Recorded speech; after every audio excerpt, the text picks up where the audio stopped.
I'm in Barcelona. I've been riding this. If you paid any attention to the new bikes that have been shown this autumn, you'll know what it is because it was kind of one of the big head turners at the autumn shows. It's the Z900 RS Kawasaki. It's a kind of reimagining of the 1970s Z1. It's inspired by the 1970s Z1. Kawasaki's Z900 RS must be one of the most talked about new motorcycles for 2018. It's been redesigned to the extent that you wouldn't recognise it, with styling inspired by the Z1 of the 1970s. We've been posting about it on Facebook and Twitter for a couple of days, and it seems you can't get enough of it. There's hardly a dissenting voice among the appreciative comments. You like this bike, evidently. Having spent a couple of days riding it at the launch in Barcelona, so do I. Let me tell you why. Engine.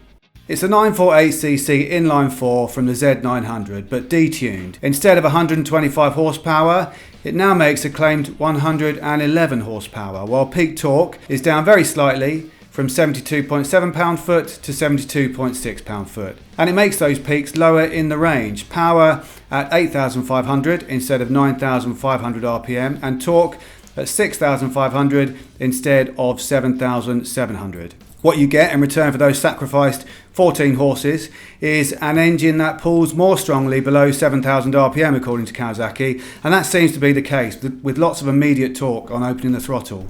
Meanwhile, first gear has been shortened to facilitate moving off from a stop. That's a quote.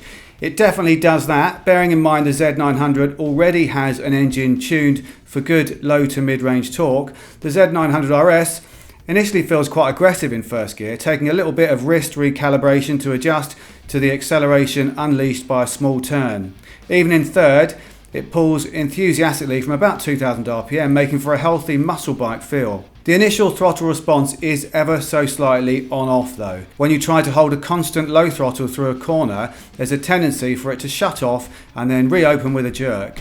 It seems to be a common problem on late motorcycles, no doubt related to the challenge of meeting ever-tightening emission limits. The Z900 RS has a mild case of it, not half as bad as some others I could list. Suzuki GSX-S 1000S. It rewards taking corners in one gear higher than you might choose for optimum drive out of the turn. The initial throttle response is smoothed out, eliminating that jerk, and the low down torque means it still picks up quickly as the road straightens.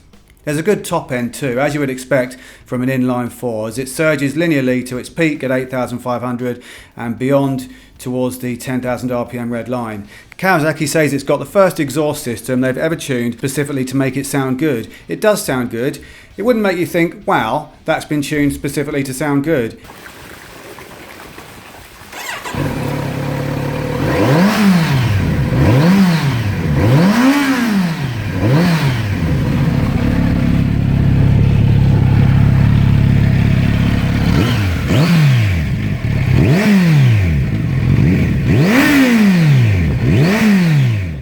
It seems to me like the sound of a 4-cylinder Kawasaki, perhaps with a slightly deeper rumble than usual at low revs. As well as shortening first gear, they've lengthened 6 to reduce vibes at motorway speeds. At 70 miles an hour, it's at around 4,500 RPM. There's just a very faint vibe through the bars, but it's pretty smooth. Handling. The Z900's frame has been redesigned for its new role. The tubes extending to the headstock are closer together to allow for the new teardrop-shaped tank. The subframe has been adapted to make for a more horizontal rider and pillion seat, and the tube supporting it widened to provide for the additional stress that creates. The result is fundamentally different to the Z900 chassis Kawasaki stressed in a presentation before the ride. But of course, it's still tubular steel, using the engine as a stress member through 5 rigid mounting points. So fundamentally the same arrangement, you might argue. And there's nothing wrong with that. It's presumably what we have to thank for the Z900 RS retaining the easy, confidence-inspiring handling of the Z900. It's stable, reassuring in corners, while compliant and precise as you tip in and out of them on the Dunlop Sportmax tyres. The riding position has changed, where the Z900 puts you slightly hunched forward over the bars in the manner typical of a Super Naked. The Z900 RS is more upright. It's not bolt upright and not as upright as the original Z1 that Kawasaki brought along for display purposes, which I sat on briefly when no one was looking. The new bike is relaxed with a very slight reach forward to the high-ish bars. With the subframe alterations, the seat has risen from 790 to 835mm. It's higher than I might have expected. I'm 5'9". I could get both feet flat on the ground, but only really with legs fully straightened. It's not tall, just taller than is probably typical of a retro roadster. An optional lower seat reduces the height to 800mm. Suspension. Why doesn't it have twin shocks? Seems to be a recurring question on Visedown's Facebook page, along with why doesn't it have right way up forks and why doesn't it have a 4x4 exhaust? Kawasaki's explanation for it not inheriting these features of the original Z1 was this: we wanted it to handle. Norikazu Matsumura, the styling designer for the model, said in a Q&A session that he had at one point considered a twin stacked silencer on one side, but a single one was settled on for lighter weight and better riding capability. On whether he'd ever considered right way up forks and twin shocks, his answer was an unequivocal no. The bike needed to feature contemporary components for handling considerations, he added via a translator. So it's on 41mm upside down forks, adjustable for preload and compression and rebound damping, and a horizontal gas charged shock adjustable for preload and rebound damping. So read those specs, consider them, and then forget them. This is the kind of suspension that you do not need to think about because it does its job so well, keeping the bike poised, balanced and behaving exactly as it should at all times on twisty roads. Together with that chassis and that muscly engine, it makes the Z900RS a very flattering motorcycle, a motorcycle offering a favourable exchange rate of pace for riding ability. It's easy to ride well, smoothly and fast, and what quality in a motorcycle can be more gratifying than that? The pace of the launch ride on beautiful, grippy, winding roads quickened as morning stretched into afternoon, culminating in a mentally frazzling 45-minute blast from a photo stop to a late lunch, where I arrived wide-eyed, dry-mouthed and looking forward to more. A steady ride into the city the next day revealed the inevitable price to pay for such suspension, as the impact of speed humps was transferred with relative directness to the rider. It's not uncomfortable, but it is sporty, made more for smooth bends than potholes. Without the same constant high demands on concentration as the previous day's ride, the firm seat also felt a bit uncompromising after about an hour or so. Brakes. In transforming the Z900 into the Z900RS, Kawasaki have given it some performance upgrades, one of which is to the front brake. Where the Z900 has conventional 4-pot calipers, the Z900RS has new radial mounted ones offering superb control. One finger on the lever is enough, and when a hazard looms more suddenly than anticipated, a light increase in pressure will give you all the force you need. At one point the ABS activated unexpectedly, perhaps a little oversensitively. Equipment.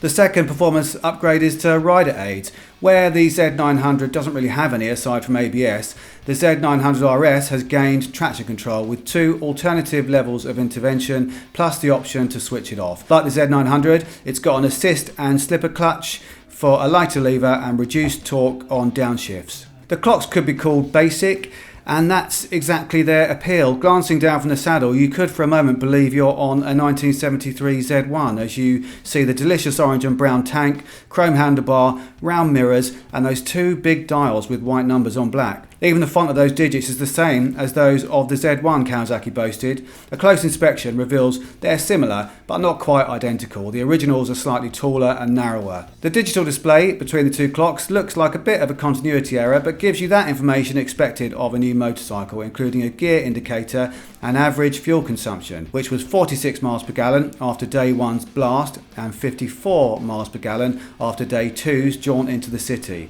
Those round mirrors, while effectively evoking the past, are also preferable to me to the bar end ones often found on retro bikes, which require you to divert your eyes farther from the road ahead. Other nice little provisions include 4 points that you could hook bungee straps to for carrying things on the pillion seat. The foremost 2 are handsome sticky out aluminium bobbins. Under the seat there's space for a disc lock or a Kawasaki accessory D-lock. The toolkit consists of a screwdriver and spanner slotted to the underside of the seat. You can be sure a Z1 had and needed a more comprehensive set of spanners than that. We like that Kawasaki have made something that could unite 2 kinds of riders. Those who like traditional bikes and those who like Z1s. In other words, those persuaded by the current popularity of traditional style motorcycles and those who might otherwise be retro skeptic but for whom the Z900RS will evoke genuine personal nostalgia because they actually remember the Z1 from their youth. 40 or 50 something riders who at some stage either had or would have liked one. The Z900RS evokes a specific model that exists in the memory of many still active riders, with details like its jutting out tail unit and its new cast aluminium wheels, which are supposed to, and at a glance do, resemble wire-spoked ones. More Japanese manufacturers should do this. Compare it to the XSR range, evoking nothing from anyone's memory, when Yamaha so well could if the firm only chose to celebrate its real heritage instead. And while we're at it, the non-Japanese Triumph Thruxton R and BMW R9T, beautiful motorcycles but more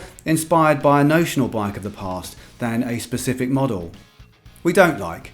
Kawasaki loses it a bit on the Z900RS's front mudguard. It's got aluminium brackets, a style shared by the R9T and Thruxton R. It's nice, but what's it got to do with the Z1? It should be chrome, surely. It's as though someone thought, well, we can't afford that. What does the handbook of generic retro styling say? I don't like that the colour scheme most people will probably want is also the most expensive by up to 300 quid. The Z900RS is 9,899 in black, 10,999 in green, or 10,199 in orange and brown, the colour most reminiscent of the Z1. And it's a shame the Z900RS Cafe, with Cafe Racer fairing and seat plus lower handlebars, wasn't ready in time to also be ridden on the launch. While the Z900RS itself is due to go on sale in December 2017, the Z900RS Cafe isn't set to arrive in dealers until March 2018 at 10,349, so there aren't enough available yet to hand 20 over to a pack of journalists. Verdict. As I said at the beginning, the Z900RS receives very high levels of approval in reader comments, and I can see why. The styling is exquisite. More than that, it faithfully reimagines a real bike that means something to many riders.